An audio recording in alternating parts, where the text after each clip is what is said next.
Chennai IIT மாணவர் சூரஜ் தாக்கப்பட்டதை கண்டித்து IIT வளாகம் முன்பு மாட்டிறைச்சி உண்ணும் போராட்டத்தில் ஈடுபட்டவர்களை போலீசார் கைது செய்தனர். சென்னை ஐஐடி அருகே கேம்பஸ் ஃப்ரண்ட் ஆஃப் இந்தியா மாணவர் அமைப்பு சார்பில் மாட்டிறைச்சி உண்ணும் போராட்டம் நடத்தப்பட்டது. இதில் பங்கேற்றவர்கள் மத்திய அரசுக்கு எதிராக கோஷங்கள் எழுப்பினர். அனுமதியின்றி மாணவர்கள் போராட்டத்தில் ஈடுபட்டதை அடுத்து சம்பந்தப்பட்ட மாணவர்களை போலீசார் கைது செய்தனர். இதனிடையே சூரஜ் தாக்கப்பட்ட சம்பவம் தொடர்பாக 7 மாணவர்கள் மீது 4 பிரிவுகளின் கீழ் கோட்டூர்புரம் போலீசார் வழக்கு பதிவு செய்துள்ளனர். கடந்த சில தினங்களுக்கு முன்பு மாட்டுக்கறிக்கு இந்தியாவில் தடை விதித்துள்ளது. அதை எதிர்த்து ஐஐடியில் உள்ள மாணவர்கள் மாட்டுக்கறி உண்ணும் போராட்டம் என்ற ஒரு போராட்டத்தை நடத்தியிருக்கிறார்கள். அந்த போராட்டம் நடத்திய மாணவர்களை ஏபிவிபியை சேர்ந்த குண்டர்கள், அதாவது ஆர்எஸ்எஸின் மாணவர் இயக்கமான ஏபிவிபியை சேர்ந்த குண்டர்கள் சூரஜ் என்ற மாணவரை கடுமையாக தாக்கியுள்ளனர். ஆகவே அந்த தாக்குதலை கேம்பஸ் ஃப்ரண்ட் ஆஃப் இந்தியா மிகவும் வன்மையாக கண்டித்து இந்த போராட்டத்தை நடத்தியிருக்கின்றது.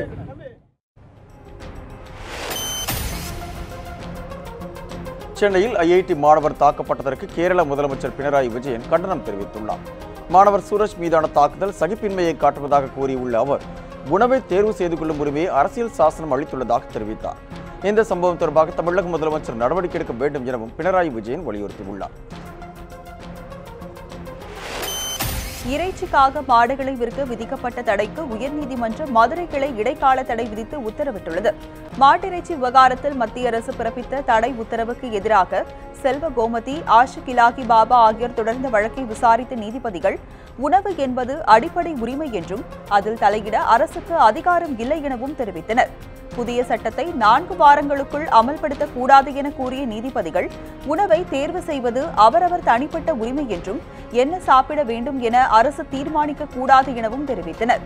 மத்திய அரசின் தடையானது அரசியலமைப்பில் கூறப்பட்டுள்ள உரிமைகளுக்கு எதிரானது என குறிப்பிட்ட நீதிபதிகள், இது தொடர்பாக 4 வாரங்களுக்குள் பதிலளிக்க மத்திய மாநில அரசுகளுக்கு உத்தரவிட்டனர்.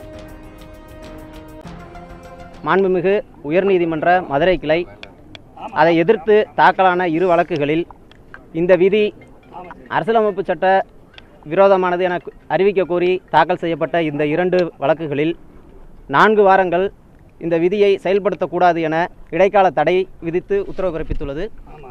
இருதரப்பு வாதங்களையும் கேட்ட பிறகு மாண்புமிகு நீதியரசர்கள் இந்த 2017 விதியானது மாநில அரசா மத்திய அரசுக்கான அதிகார வரம்பா என்பதை 4 வாரத்திற்கு பிறகு முடிவு செய்யவும், இதற்கிடையில் 4 வார காலத்திற்கு இந்த விதியை நடைமுறைப்படுத்துவதற்கு இடைக்கால தடையும் விதித்து மத்திய அரசை 4 வார காலத்திற்குள் பதில் மனு தாக்கல் செய்ய உத்தரவு பிறப்பித்துள்ளது. சென்னையில் ஐஐடி மாணவர் தாக்கப்பட்டதற்கு விடுதலை சிறுத்தைகள் கட்சித் தலைவர் திருமாவளவன் கண்டனம் தெரிவித்துள்ளார். பெரியார் திடலில் பேட்டி அளித்த அவர், மாணவர் மீது தாக்குதல் நடத்தியவர்கள் யாராக இருந்தாலும் தண்டிக்கப்பட வேண்டும் என வலியுறுத்தினார். மாட்டிறைச்சிக்கு தடைக்கு உயர்நீதிமன்ற மதுரை கிளை இடைக்கால தடை விதித்துள்ளதையும் திருமாவளவன் வரவேற்றுள்ளார். மத்திய அரசின் நிலைப்பாடு இந்திய தேசத்திற்கு ஒரு உள்நாட்டு யுத்தத்தை உருவாக்கும் என்ற தொடக்கத்திலேயே சிறுத்தைகள் சுட்டிக்காட்டினார். அதற்கு சான்றாக சாட்சியமாக இன்றைக்கு சென்னை ஐஐடி வளாகத்தில் நடந்திருக்கிறது. யாரை வேண்டுமானாலும் இறைச்சிக்காக நாடு பிடித்து செல்கிறார் என்று தாக்க முடியும், துன்புறுத்த முடியும், கொலை செய்யவும் முடியும். அதற்கு இந்த புதிய விதிகள் ஒரு ஏதுவான சூழலை உருவாக்கியிருக்கிறது. எனவே இது மிகவும் ஆபத்தானது. தமிழகத்தில் மாட்டிறைச்சி சாப்பிட எந்த ஒரு தடையும் விதிக்கப்படவில்லை என தமிழக பாஜக தலைவர் தமிழிசை சவுந்தரராஜன் விளக்கம் அளித்துள்ளார். ஈரோட்டில் பாஜக மாவட்ட தலைவர்கள் கூட்டத்தில் கலந்து வந்த அவர் செய்தியாளர்களுக்கு பேட்டியளித்த போது இதனை தெரிவித்தார். உணவு சாப்பிட மத்திய அரசு கட்டுப்பாடு விதிக்க கூடாதென எதிர்க்கட்சிகள் கூறி வருவதை குறிப்பிட்ட தமிழிசை, மிருகவதை தடை சட்டம் தான் அமல்படுத்தப்பட்டுள்ளதாகவும் மாட்டிறைச்சி சாப்பிட தடை விதிக்கப்படவில்லை என்றும் கூறினார். ஜனதா கட்சியை பொறுத்தமட்டில் இப்பொழுது மாட்டு இறைச்சிக்கு தடை விதித்திருக்கிறார்கள், மாட்டு இறைச்சி உண்பதை தடை விதித்திருக்கிறார்கள் என்ற வார்த்தையை எதிர்க்கட்சிகள் பயன்படுத்தி அதன் மூலம் அவர்கள் போராட்டங்களையும் அறிவித்திருக்கிறார்கள். நான் மிக தெளிவாக சொல்கிறேன், மிருக வதை தடை சட்டம் தானே தவிர மாட்டு இறைச்சி தடை சட்டம் கிடையாது. இன்னொன்று, யாரின் உணவு பழக்கங்களுக்கும் யாரும் தடை போடவில்லை. திமுக செயல் தலைவர் மு.க. ஸ்டாலினிடம் நிர்வாகம் சென்றால் எப்படி இருக்கும் என்ற கவலை தமிழக மக்களிடம் ஏற்பட்டுள்ளதாக பாஜக தேசிய செயலாளர் H. ராஜா தெரிவித்துள்ளார். ஈரோடு மாவட்டம் எழுமாத்தூரில் செய்தியாளர்களுக்கு பேட்டியளித்த அவர் திமுக செயல் தலைவராக ஆனதிலிருந்து அரசாணைகளில் ஸ்டாலின் சரியாக படிப்பதில்லை என குற்றம் சாட்டினார். பசுவதை தடுப்புச் சட்டத்தை ஸ்டாலின் நன்றாக படித்து பார்க்க வேண்டும் என்றும் அவர் அறிவுறுத்தினார். மே 17 இயக்க ஒருங்கிணைப்பாளர் திருமுருகன் காந்தியை குண்டர் சட்டத்தில் சிறையில் அடைத்த முதல்வரை பாராட்டுவதாக கூறிய அவர் தமிழகத்தில் அமைதியை கெடுப்பவர்கள் மீது குண்டர் சட்டத்தில் நடவடிக்கை எடுக்க வேண்டும் என கேட்டுக்கொண்டார். ஆனால் இவர் செயல் தலைவராக ஆனதிலிருந்தே அரசாணைகளை சரியாக படிக்கிறது இல்லை. ஏதோ வாய்க்கு வந்த கருத்துக்களை தெரிவித்து கொண்டிருப்பது தமிழக மக்கள் இப்பொழுது ரொம்ப கவலையோடு இருக்காங்க. இப்படிப்பட்ட ஒரு நபர்கிட்ட தப்பி தவறி நிர்வாகம் போனால் தமிழ்நாடு என்ன ஆகும் அப்படிங்கிற ஒரு கவலை இப்போ தமிழக மக்களுக்கு வந்திருக்கு. ஜனவரி மாதத்துலேருந்தே அவரோட நடவடிக்கை அப்படி தான் இருக்கு. தங்கள் நிபந்தனைகளை முழுமையாக நிறைவேற்றினால் மட்டுமே இணைப்பு சாத்தியமாகும் என ஓபிஎஸ் அணியை சேர்ந்த முன்னாள் அமைச்சர் பாண்டியராஜன் தெரிவித்துள்ளார். தேனி மாவட்டம் பெரியகுளத்தில் முன்னாள் முதலமைச்சர் ஓ பன்னீர்செல்வத்தை சந்தித்த பாண்டியராஜன் பின்னர் செய்தியாளர்களுக்கு பேட்டியளித்தார். அப்போது நத்தம் விஸ்வநாதன் தங்கள் அணியிலேயே இருப்பதாக கூறிய அவர் தங்களுடைய அணியில் பிளவு இல்லை என குறிப்பிட்டார். தங்கள் நிபந்தனைகளை முழுமையாக நிறைவேற்றினால் மட்டுமே இணைப்பு சாத்தியமாகும் என்றும் பாண்டியராஜன் திட்டவட்டமாக தெரிவித்தார்.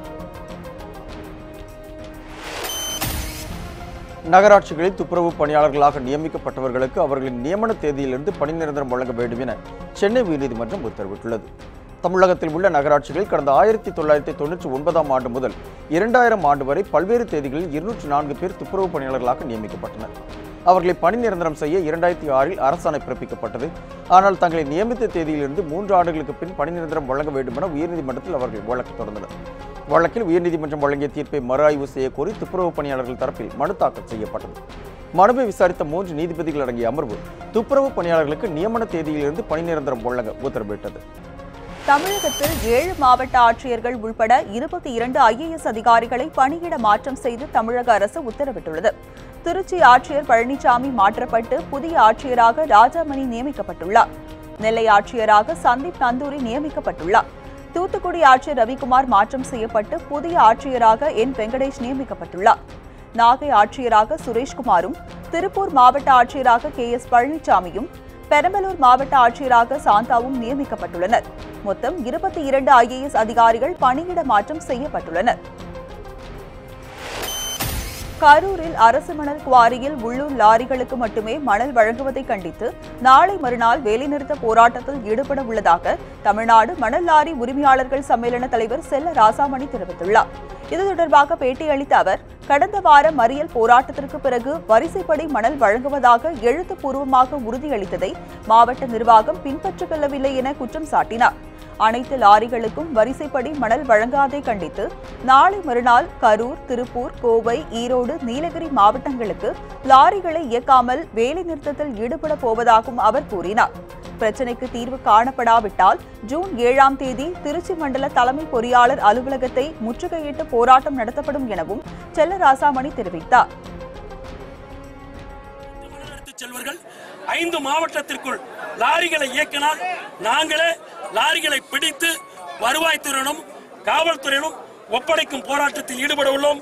மேலும் 7ஆம் தேதிக்குள் எங்களுடைய பிரச்சனையை அரசு அழைத்து பேசி தீர்வு காணப்படவில்லை என்று சொன்னால் வருகின்ற 7/6/2017 அன்று திருச்சி தலைமை பொறியாளர் அலுவலகத்தை 10,000க்கும் மேற்பட்ட லாரி உரிமையாளர்கள் முற்றுகையிட்டு போராட்டத்தில் ஈடுபட உள்ளோம்.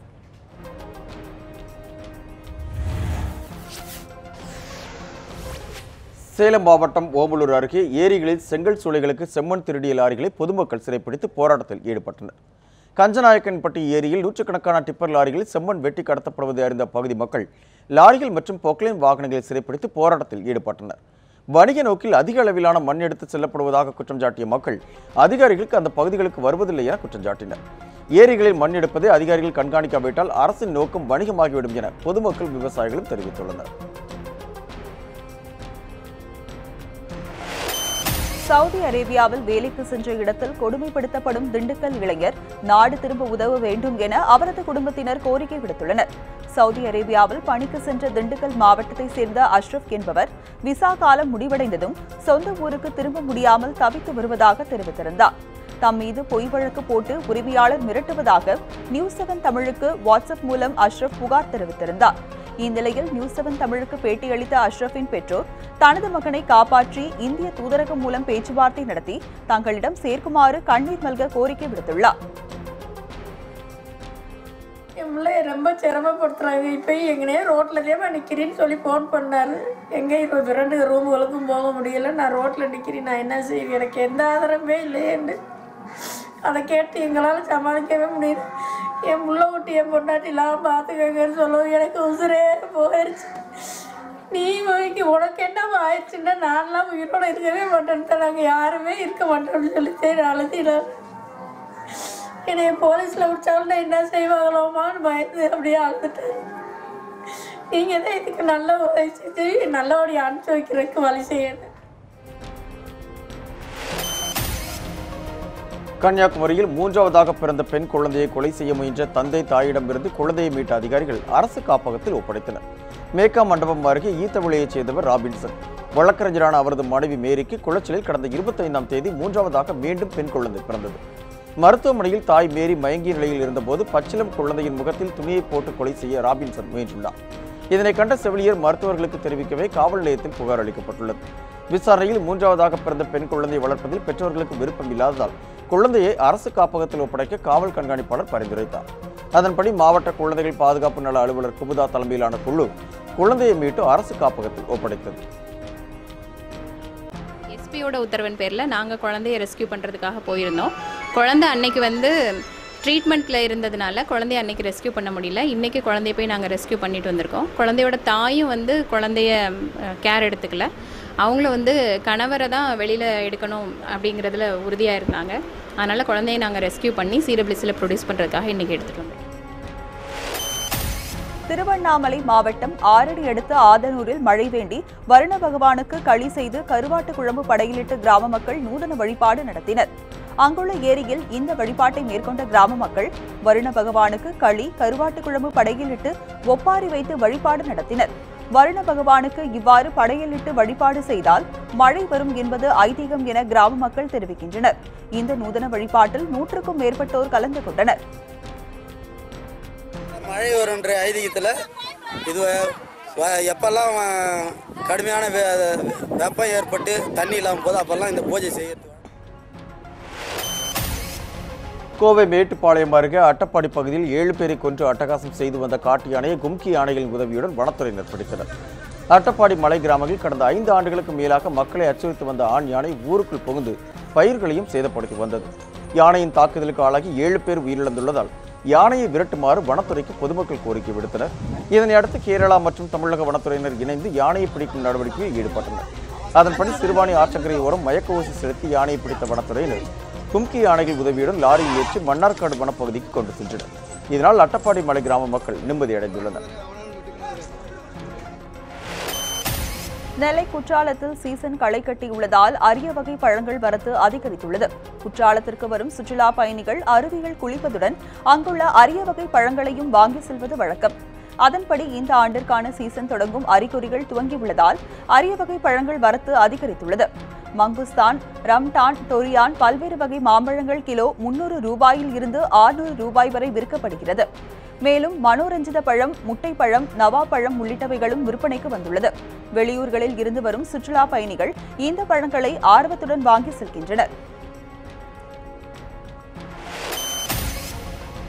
பள்ளிகளில் ஏழை மாணவர்களின் பிரச்சனைகளில் அக்கறை காட்டாத தமிழக முதல்வருக்கு ஞாபக சக்தி அதிகரிக்க வல்லாரைக்கீரை, வெண்டைக்காய் மற்றும் மாத்திரைகளை அனுப்பி தமிழ் புலிகள் அமைப்பினர் நூதன போராட்டம் நடத்தினர்.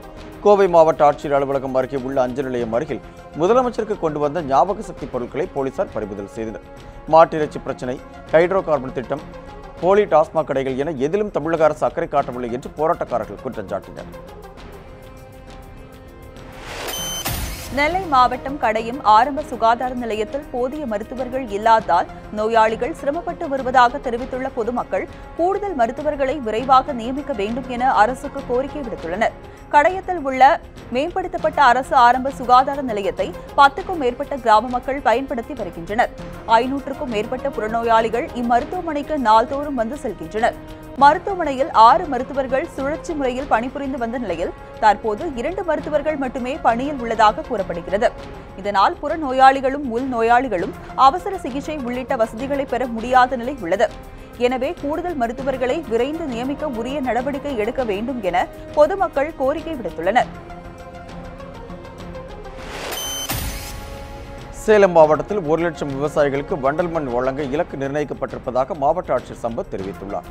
சேலம் மாவட்டத்தில் நீர்நிலைகளிலிருந்து எடுக்கப்படும் வண்டல் மண்ணை விநியோகிப்பதில் உள்ள சிக்கல்களை களைவது தொடர்பாக மாவட்ட ஆட்சித்தலைவர் தலைமையில் ஆலோசனைக் கூட்டம் நடைபெற்றது. இதில் பேசிய ஆட்சித்தலைவர் சம்பத், சேலம் மாவட்டத்தில் உள்ள 975 நீர்நிலைகளில் 212 நீர்நிலைகளில் வண்டல் மண்ணை விவசாயிகளுக்கு வழங்கும் பணி நடைபெற்று வருவதாக கூறினார். சேலம் மாவட்டத்தில் 1 லட்சம் விவசாயிகளுக்கு வண்டல் மண் வழங்க இலக்கு நிர்ணயிக்கப்பட்டு இதுவரை 8927 விவசாயிகளுக்கு 7.84 லட்சம் கனமீட்டர் வண்டல் மண் வழங்கப்பட்டுள்ளதாக சம்பத் தெரிவித்தார்.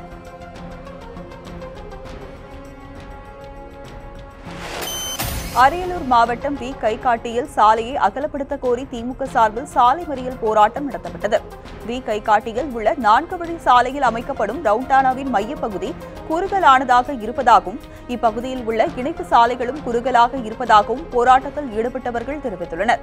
இதனால் இப்பகுதியில் அடிக்கடி விபத்துகள் நடப்பதாக கூறியுள்ள போராட்டக்காரர்கள் சாலைகளை அகலப்படுத்த வேண்டும் என தமிழக அரசை கேட்டுக் கொண்டனர்.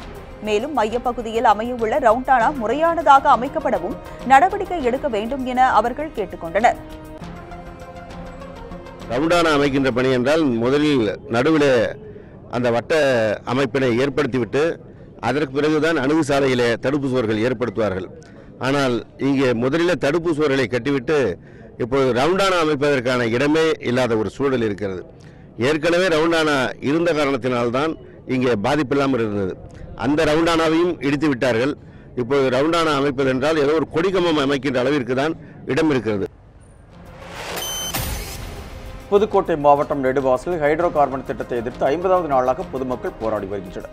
புதுக்கோட்டை மாவட்டம் ஆலங்குடி அருகே உள்ள நெடுவாசல் உட்பட நாடு முழுவதும் 31 இடங்களில் ஹைட்ரோ கார்பன் எடுக்க தனியார் நிறுவனங்களுக்கு மத்திய அரசு அனுமதி வழங்கியது. இதனை கண்டித்து கடந்த மாதம் 12ஆம் தேதி தொடங்கிய போராட்டம் இன்று 50வது நாளை எட்டியுள்ளது. இந்நிலையில் நேற்று நடைபெற்ற போராட்டத்தில் விவசாயிகள் குஷ்டநோய் தாக்கியது போல் வேடம் அணிந்து கள்ளிச்செடியிடம் மனு கொடுக்கும் நூதன போராட்டத்தில் ஈடுபட்டனர். ஹைட்ரோ கார்பன் திட்டத்திற்கு எதிராகவும் மத்திய அரசுக்கு எதிராகவும் பொதுமக்கள் கோஷங்கள் எழுப்பினர். இறைச்சிக்காக மாடுகளை விற்க விதிக்கப்பட்ட தடை உத்தரவை திரும்பப் பெறுவது குறித்து பரிசீலித்து வருவதாக மத்திய அரசு தெரிவித்துள்ளது. இறைச்சிக்காக மாடுகளை விற்கவும் வாங்கவும் தடை விதித்து மத்திய அரசு அதிரடி உத்தரவு பிறப்பித்திருப்பது நாடு முழுவதும் பெரும் அதிர்வலைகளை ஏற்படுத்தியுள்ளது. இதனால் ஆங்காங்கே போராட்டங்கள் வெடித்துள்ள நிலையில் இதுகுறித்து செய்தியாளர்களிடம் பேசிய மத்திய அமைச்சர் வெங்கையா நாயுடு, உச்சநீதிமன்றமும் மிருகவதைக்கு எதிரான நாடாளுமன்ற குழுவும் தெரிவித்த கருத்துக்களின் அடிப்படையில்தான் இந்த விதிமுறைகள் பிறப்பிக்கப்பட்டதாக கூறினார். எனினும் சில மாநில அரசுகளும் வர்த்தக அமைப்புகளும் பிரச்சினைகளை எழுப்பியுள்ளதை சுட்டிக்காட்டிய வெங்கையா நாயுடு இதுகுறித்து மத்திய அரசு ஆராய்ந்து வருவதாக குறிப்பிட்டார். இத்துடன் வைகரை எக்ஸ்பிரஸ் செய்திகள் நிறைவு பெறுகிறது. தொடர்ந்து இணைந்திருங்கள் நியூஸ் 7 தமிழுடன்.